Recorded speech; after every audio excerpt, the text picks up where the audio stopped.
چوتھے پارے کے آغاز میں ایک بڑا اہم معاملہ فرمایا، لن تنالوا البر حتى تنفقوا مما تحبون۔ اے لوگوں، اگر نیکی کی حقیقت تک رسائی چاہتے ہو، اگر مرتبہ اور مقام چاہتے ہو، تو اپنی محبوب چیز کو اللہ کے راستے میں خرچ کرو۔ یعنی جب تک تم اپنی پسندیدہ چیز کو خرچ نہیں کرتے، اس وقت تک نیکی کے مرتبے اور مقام کو پا نہیں سکتے۔ اب اس کے حوالے سے ہم نے وہ روایت کئی بار پڑھی ہے، آپ کو یاد ہوگا کہ رسول اللہ صلی اللہ علیہ وسلم جب مسجد نبوی شریفہ میں تشریف لاتے ہیں تو وہاں اصحاب صفہ کا جہاں مسکن ہے، تو وہاں وہ کھجوروں کی ہلکی قسم کی کھجوریں جو ہیں وہ ٹانگی ہوئی ہیں، تاکہ اس زمانے میں ہوتا یہ تھا کہ جس کے پاس جو بھی مال ہوتا، کوئی پھل وغیرہ اچھی قسم کی کھجوریں ہوتی تو وہ وہاں لا کے وہ کھجوریں رکھ دیا کرتا تھا، ٹانگ دیا کرتا تھا۔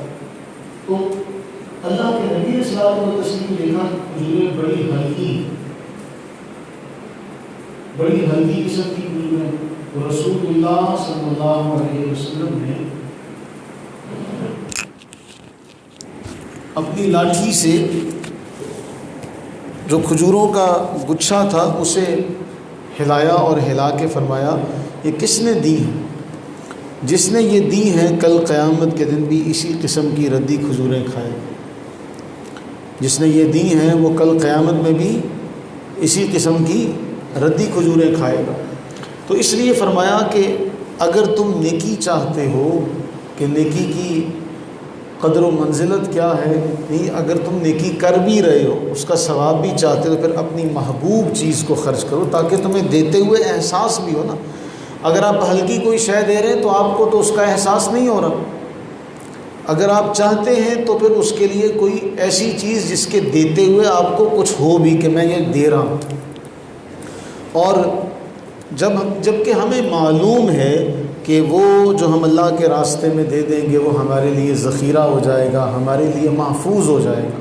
اس کی بڑی مشہور حدیث ہے، وہ بھی ہم نے کئی بار پڑھی ہوئی ہے کہ رسول اللہ صلی اللہ علیہ وسلم گھر تشریف لائے تو آپ علیہ الصلوۃ والتسلیم نے پوچھا کچھ کھانے کو ہے؟ تو آپ کے گھر والوں نے بتایا کہ یا رسول اللہ صلی اللہ علیہ وسلم، جو بکری تھی ہم نے اس کا گوشت بنایا تھا تو باقی سارا تو ہم نے دے دیا، صرف ایک دستی کا گوشت جو ہے وہ باقی بچ گیا، یعنی باقی سارا ہم نے کیا کر دیا؟ تقسیم کر دیا، صرف دستی کا گوشت باقی بچا۔ تو آپ علیہ السلام نے فرمایا یوں نہ کہو بلکہ یوں کہو کہ سارا بچ گیا، یہ نہیں بچا۔ کتنی حسین ہمیں ترغیب دلائی یہ بیان کر کے کہ جب ہم اللہ کے راستے میں کوئی چیز دیں گے وہ تو ہو گئی محفوظ، یعنی یوں سمجھ لیں کہ جو ہم اللہ کے راستے میں دے رہے ہیں وہ تو ہم نے واپس لے دی، یعنی جب جائیں گے اللہ کے دربار میں تو ہمیں اللہ تعالیٰ وہ واپس عطا فرمائیں گے۔ تو دعا کریں اللہ ہمیں اپنے راستے میں اب اچھا وقت ہے نا، اسی سے یہ مسئلہ نکلا، اچھا وقت دینے کی توفیق عطا فرمائے۔ ہماری زندگی کا سب سے بہترین وقت ہماری جوانی کا وقت ہے، ہماری تندرستی کا وقت ہے، ہماری جب ہم حالت غنا میں ہوں وہ وقت ہے، کیونکہ جب ہم فارغ البال ہو جائیں گے پھر تو ہمارے پاس کام ہی کوئی نہیں رہے گا۔ لیکن اس میں بھی جو آج جمعے میں بھی بات ہوئی تھی، جب تک اللہ کی توفیق شامل حال نہ ہو، کیا جوان کیا بچہ کیا بوڑھا، تب تک اللہ کے ہاں نہیں آ سکتا جب تک اس کی مرضی نہ ہو، اس کی توفیق نہ ہو۔ ورنہ جوان بھی بازاروں میں پھر رہے ہیں، بوڑھے بھی بازاروں میں پھر رہے ہیں، بچے بھی بازاروں میں پھر رہے ہیں، جس سے مالک توفیق دے۔ وہ یاد ہے ہم نے وہ حکایت پڑھی تھی کہ میاں بیوی، وہ بیوی رات کے وقت اٹھ کے یہ دعا کرتی، یا اللہ اس محبت کا واسطہ جو تو مجھ سے کرتا ہے مجھے بخش دے۔ تو شوہر وہ پاس ہی لیٹا ہوا تھا تو وہ غصے میں کہتا ہے تجھے کیسے پتا اللہ تجھ سے پیار کرتا؟ تجھے کیسے پتا کہ اللہ تجھ سے پیار کرتا؟ ہمیں یہاں بٹھانا یہ اس بات کی قوی نشانی ہے کہ اللہ ہم سے پیار کرتا ہے۔ تو وہ عورت کہنے لگی اپنے شوہر سے، بھئی اللہ کا مجھ سے محبت کرنا اس کی سب سے بڑی دلیل یہی ہے، میں مصلی پہ بیٹھی ہوں تو بستر میں سب سے بڑی یہی دلیل ہے کہ اللہ نے توفیق عطا فرمائی۔ پھر اسی چوتھے پارے کے آغاز میں بتایا کہ سب سے پہلا گھر جو اس روئے زمین پر بنا وہ ہے ببکہ، مکہ کا ایک نام بکہ بھی ہے، با سے، ان اول بیت، وہ پہلا گھر جو لوگوں کے لیے بنایا گیا، ببکہ مبارکن وہدی للعالمین، جو تمام جہان والوں کے لیے ہدایت بھی ہے، وہ ہے بیت اللہ، خانہ کعبہ۔ اب اعتراض ان کا، یہ آیت کیوں لائی گئی، یہ کیوں بیان کیا گیا؟ یہ اس لیے بیان کیا گیا، ہم نے دوسرے پارے میں پڑھا تھا کہ آغاز میں ہی ذکر ہوا کہ بیت اللہ، یعنی پہلے خانہ کعبہ بیت المقدس تھا، پھر قبلہ بیت المقدس سے تبدیل کر کے خانہ کعبہ کو قرار دیا گیا۔ اب اعتراض ان کا یہ تھا کہ بھی آخر کیا وجہ ہے کہ بیت المقدس کو قبلہ بناتے ہوئے 17 ماہ ہو گئے ہیں بنے ہوئے، وہاں منہ کر کے نماز پڑھی جا رہی، اب اسے کیوں بنا دیا؟ تو ان کا جواب یہ دیا جا رہا ہے کہ بھئی بیت المقدس تو بعد میں بنا، بیت اللہ سب سے پہلے بنا، تو اگر، اور پھر سب سے بڑی بات بیت اللہ کی تعمیر ابراہیم علیہ السلام نے خود فرمائی ہے، تو تم اگر اسحاق علیہ السلام کی اولاد ہونے کے حوالے سے ناز کرتے ہو تو تمہیں تو فخر ہونا چاہیے کہ یہ بھی تمہارے جد امجد کا تیار کیا ہوا ہے، بنایا ہوا ہے۔ تو واضح ہو گیا کہ ابراہیم علیہ السلام کا تعمیر کردہ اولین قبلہ بیت المقدس نہیں بلکہ بیت اللہ ہے، جس میں مقام ابراہیم بھی ہے، جو اس میں داخل ہوگا وہ امن والا ہو جائے گا۔ دوسرے رکوع کا آغاز ہوتا ہے تو آغاز میں کہا گیا کہ یہود و نصارہ کی جو گمراہ کن باتیں ہیں ان کی پیروی نہ کرو، ان کی پیروی نہ کرو۔ کیا کرو؟ مضبوطی کے ساتھ اللہ کی رسی کو تھام لو، تفرقے میں نہ پڑو، اختلافات میں نہ پڑو۔ اگر ہم تھوڑا سا غور کریں، دنیا میں جہاں کہیں فتنہ اور فساد برپا ہے، ہماری مجبوری یہ ہے کہ بعض اوقات ہمیں بعض چیزوں کا جواب دینا پڑ جاتا، لیکن اگر ان سب سے ہٹ کر دیکھا جائے تو اپنی ایمانداری سے سوچئے گا، کیا ہمارے قریب ہی کشمیر میں جو انڈین فورسز وہ ظلم و ستم ڈھاتی ہیں، تو کیا وہ سامنے والے کو دیکھتی ہیں کہ اس کا مسلک کون سا ہے؟ کیا وہ سامنے والے کے مسلک کو، مکتب کو دیکھ کر پھر اس پہ ظلم و ستم کرتی ہیں؟ افغانستان میں حملہ ہوا، کیا افغانستان میں جو بمباری کی گئی تھی وہ یہ دیکھ کر کی گئی تھی کہ یہاں کون سے مسلک کے، کون سے مکاتب فکر کے لوگ ہیں؟ رشیا میں بمباری ہو رہی ہے یا باقی جو دنیا میں علاقے ہیں، کیا وہاں مارتے ہوئے پوچھا جاتا ہے بھی تیرا مسلک کون سا؟ ان کے نزدیک صرف مسلمان جو کلمہ پڑھتا ہے، باقی تو یہ ساری ان کی سب ڈویژنز ہیں نا، یہ ساری ان کی اپنی تقسیم۔ تو یہ دعا کریں اللہ تعالی ہمیں اتحاد عطا فرمائے، ہمیں اتحاد عطا فرمائے۔ یہ بڑی ہی نازک صورتحال ہے جس صورتحال سے ہم گزر رہے ہیں کہ ہماری ان آپس کی لڑائیوں سے کوئی تیسرا فائدہ اٹھا رہا ہے۔ جن چیزوں کو ہوا دی جا رہی ہے وہ چیزیں تیسرے کے لیے فائدہ مند ہیں، ہمارے لیے فائدہ مند نہیں۔ تو ہمیں بتایا گیا کہ ہمیشہ آپس میں اختلاف کرنے سے بچو۔ اور اس موقع پر ہوا کیا تھا؟ دیکھیے، میں اس کی تفصیل میں جاؤں گا، بات بہت لمبی ہو جائے گی۔ رسول اللہ صلی اللہ علیہ وسلم مدینہ طیبہ آئے۔ مدینہ طیبہ میں یہودیوں کے 3 قبیلے تھے، بنو نذیر، بنو قریظہ، بنو قینوقہ، اور انصار کے 2 قبیلے تھے، اوس اور خزرج۔ اب ان کا آپس میں معاملہ تھا، اوس ایک قبیلے کے ساتھ، خزرج دوسرے قبیلے کے ساتھ۔ اب جب ان کے درمیان رسول اللہ صلی اللہ علیہ وسلم تشریف لے آئے تو یہ آپس کے لڑائی جھگڑے سارے دور کر کے رسول اللہ علیہ السلام کے دامن رحمت میں داخل ہو گئے، صحابہ کا مقام پا لیا۔ کوئی ایسی بات ہوئی، آپس میں جھگڑا ہوا تو انہوں نے زمانہ جاہلیت والا نعرہ لگایا، انہوں نے بھی، کیونکہ زمانہ جاہلیت میں دونوں کی آپس میں دشمنی تھی، اوس خزرج کی آپس میں دشمنی تھی۔ اب جب وہ نعرہ زمانہ جاہلیت والا لگا، قریب تھا تلواریں نکل آتی کہ رسول اللہ علیہ السلام تشریف لے آئے۔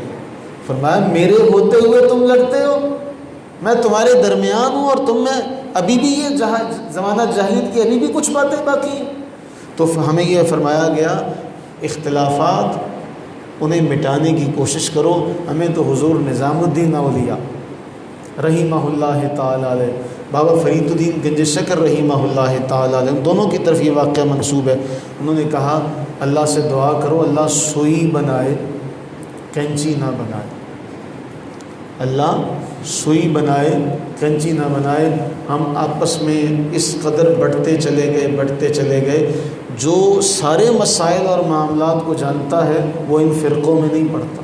میں اس کی آپ کو ایک مثال دے کے بات آگے چلاتا ہوں۔ ہم نے تراویح کی تعداد کے حوالے سے مسئلہ پڑھا۔ جدید جتنے بھی لوگ ہیں اہل حدیثوں میں وہ سارے کہتے ہیں جی 8 ثابت ہے 20 ثابت نہیں ہے، اور اس کے لیے بڑے سخت الفاظ ہیں، لیکن ان کے سارے اکابرین جو پیچھے گزر چکے ہیں، جو آج سے 700 سال پہلے اس عرصے میں گزر چکے ہیں یا 200 سال پہلے گزر چکے ہیں، وہ سارے لکھتے ہیں کہ یہ بھی صحیح ہے، یہ بھی ثابت ہے۔ اقوال ملتے ہیں صحابہ کرام علیہ رضوان سے، وہ کہتے ہیں اس میں وسعت ہے، اس میں لڑائی جھگڑا نہ کرو۔ تو جو اس بات کو سمجھے گا وہ کہے گا کہ نہیں یہ معاملہ صحیح ہے، اور جو نہیں جانتا ہوگا وہ کہے گا یہ صحیح نہیں۔ تو ہمیں منع کیا گیا اس بات سے کہ ہم آپس کے فرقوں میں نہ بٹیں۔ اور پھر ایک سب سے اہم بات یہ کی گئی کہ تم میں ایک گروہ ایسا ہونا چاہیے، تم میں ایک گروہ ایسا ہونا چاہیے جو لوگوں کو خیر کی طرف بلائے، خیر کی طرف بلائے، اچھائی کی طرف بلائے۔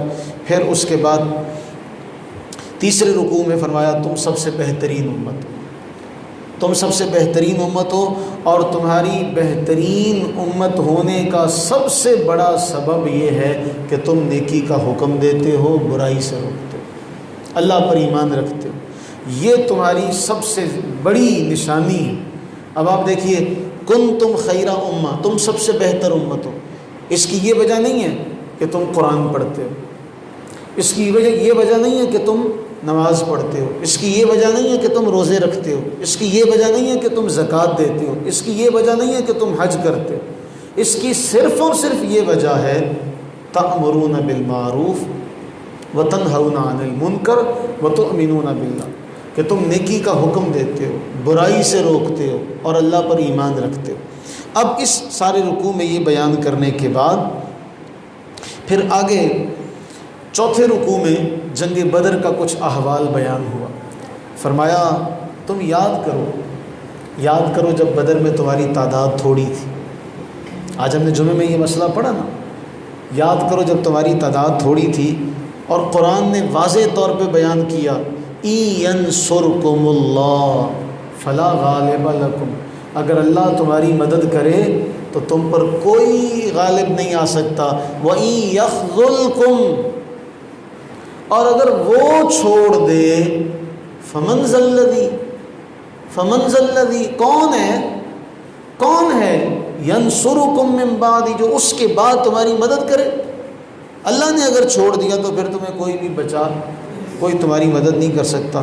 پھر اس کے بعد 5ویں رکوع میں دوبارہ اہل ایمان کو کہا گیا کہ سود کی کمائی سے بچو، دوزخ کی آگ سے بچو، اور اپنے رب کی مغفرت کی طرف دوڑو، رب کی مغفرت کی طرف دوڑو، اس کی جنت کی طرف دوڑو۔ اس کی وسعتیں زمین و آسمان تک پھیلی ہوئی ہیں، اعدت للمتقین، جو تیار کن کے لیے کی گئی ہے؟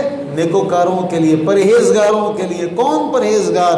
ينفقون فی السراء والضراء والکاظمین الغیظ والعافین عن الناس، جو ہر حال میں اپنا مال خرچ کرتے ہیں، ہر حال میں اپنا مال خرچ کرتے ہیں، اور اپنے غصے کو پی جاتے ہیں، غصے کو پی جاتے ہیں، لوگوں کو معاف کرتے ہیں۔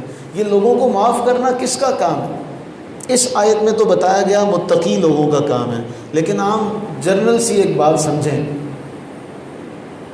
شیخ سعدی رحمہ اللہ نے لکھا غریب آدمی عاجزی کرے تو اس کی تو مجبوری ہے، وہ تو اکڑ ہی نہیں سکتا۔ غریب آدمی اگر عاجزی کرے تو وہ تو اس کی مجبوری ہے۔ مزہ تب ہے اختیار ہو، اختیار ہونے کے بعد غصہ پی جاؤ۔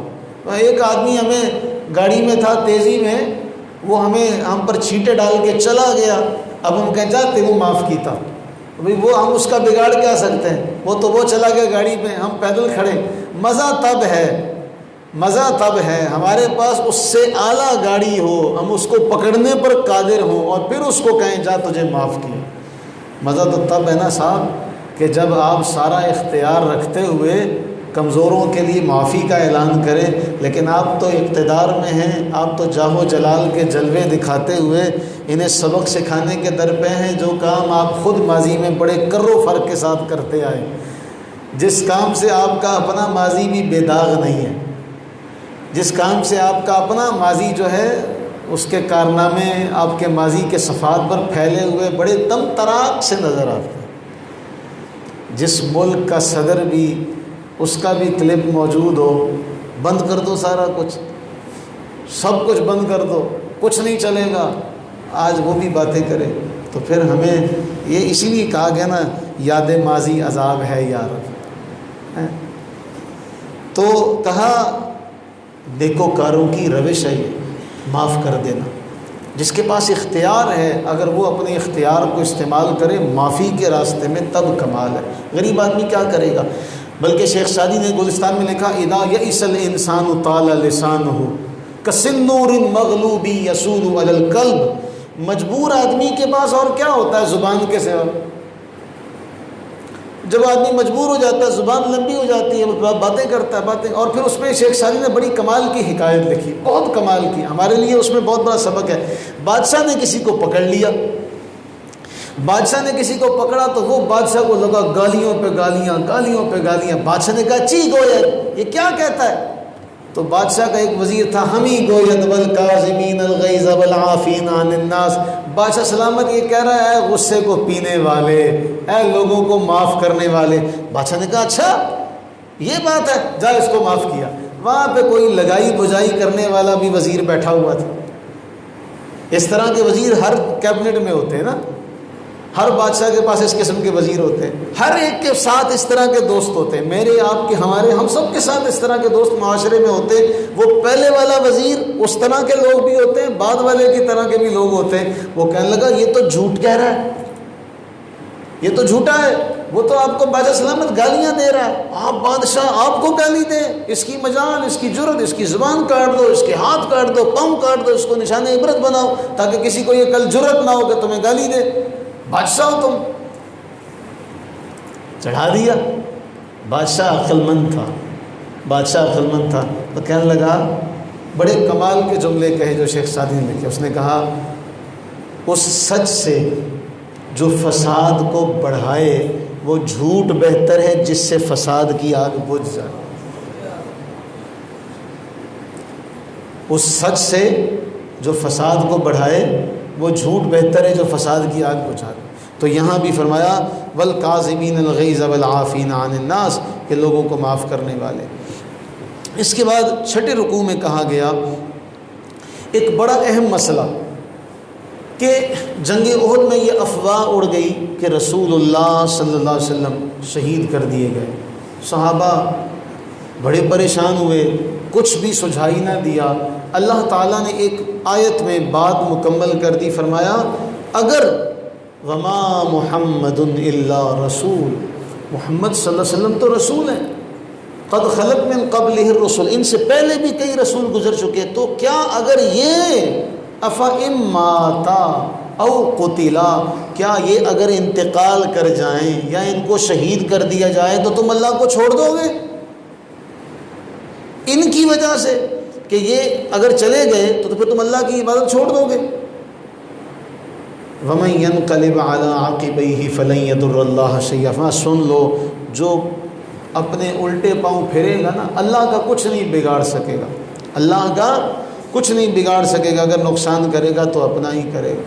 اس لیے یہ بہت اہم آیت ہے۔ اور جب رسول اللہ صلی اللہ علیہ وسلم کا وصال ہوا، عمر فاروق رضی اللہ تعالیٰ کہنے لگے خبردار اگر کسی نے کہا رسول اللہ علیہ الصلوۃ والتسلیم کا انتقال ہو گیا ہے، آپ چلے گئے، میں تلوار سے اس کی گردن اتار دوں گا، اس طرح کے الفاظ آپ نے کہے۔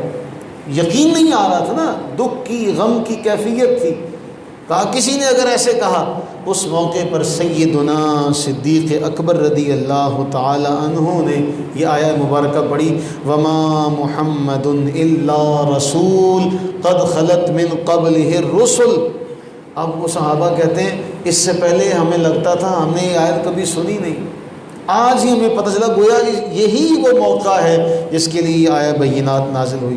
پھر اس کے بعد آگے چل کے مومنوں کے لیے دعا کا تذکرہ ہے، دعا ان کو سکھائی گئی، وہ دعائیں بڑی ہی اہم ہیں جو سورہ آل عمران کے آخر میں۔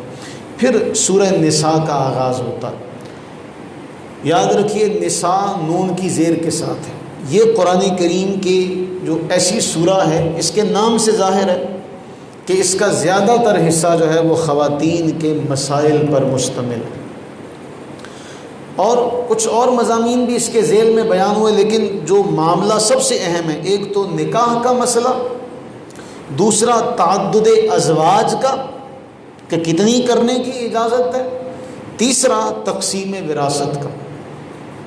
یہ تین مسائل جو ہیں یہ چوتھے پارے کے آخری حصے میں ان تین مسائل کو بڑی تفصیل کے ساتھ اللہ تعالیٰ نے بیان کیا کہ نکاح کیسے کرنا ہے، اور آغاز میں کہا کہ اللہ سے ڈرو جس اللہ نے تمہیں ایک جان سے پیدا کیا، اور پھر کیا کیا، پھیلا دیا تمہیں زمین میں، ہر جگہ تم لوگ پھیل گئے، اب کیا کرنا ہے، اللہ سے ڈرو، اللہ سے ڈرو۔ پھر اس کے بعد کچھ باتیں یتیموں کے حوالے سے کہی گئی کہ یتیم کا مال نہ ہڑپ کرو، یتیم کا مال نہ کھا لو۔ وراثت کے حوالے سے یہ رکوع بہت ہی اہم ہے جو پڑھنے والا ہے، اس میں فرمایا یوصیکم اللہ فی اولادکم، اللہ تمہیں تمہاری اولادوں کے بارے میں وصیت کرتا ہے، مردوں کا حصہ کتنا ہے، عورتوں کا حصہ کتنا ہے، ماں باپ کا حصہ کتنا ہے۔ اگر اولاد یعنی ایک شخص فوت ہوا، فوت ہونے والے کی اولاد بھی ہے، ماں باپ بھی ہیں، اس صورت میں اولاد کو کتنا ملے گا، ماں باپ کو کتنا ملے گا۔ اگر فوت ہونے والے کی اولاد نہیں ہے، صرف ماں باپ ہے، اس صورت میں ماں باپ کو کتنا ملے گا۔ اگر کوئی شوہر فوت ہو جاتا ہے اور اس کی اولاد بھی ہے، اب اولاد کو کتنا ملے گا، بیوی کو کتنا ملے گا۔ اسی طرح کسی کی بیوی فوت ہو جاتی ہے، اولاد بھی ہے، شوہر بھی ہے، اس صورت میں اولاد کو کتنا ملے گا، شوہر کو کتنا ملے گا۔ اگر صرف شوہر ہے اولاد نہیں ہے، اس صورت میں کیا ملے گا۔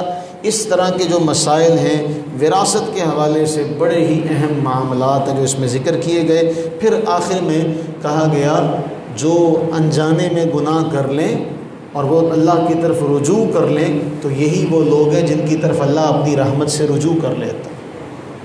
لیکن جو گناہ کرتے رہے جان بوجھ کر کرتے رہے، حتیٰ اذا حضر احدہم الموت، یہاں تک کہ جب موت آن پہنچی، قال انی تبت الآن، فرمایا موت یہاں آ گئی نا، غرغرے کی عالم میں نزع کی کیفیت میں چلے گئے، اب کہو جی یا اللہ میں توبہ کر دوں، اب توبہ قبول نہیں، اب توبہ قبول نہیں۔ اللہ سے دعا کریں کہ باری تعالی ہمیں مرنے سے پہلے سچی توبہ کی توفیق عطا فرمائے، سچی توبہ کی توفیق عطا فرمائے۔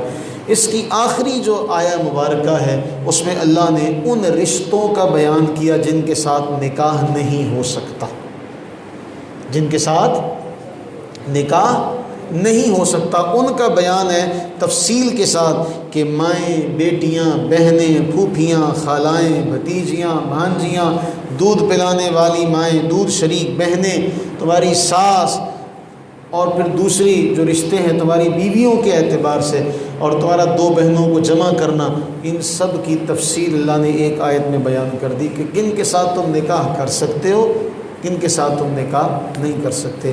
اللہ تعالی ہم تمام پر اپنی بے بہا رحمتیں برکتیں نازل فرمائے، آمین آمین ثم آمین۔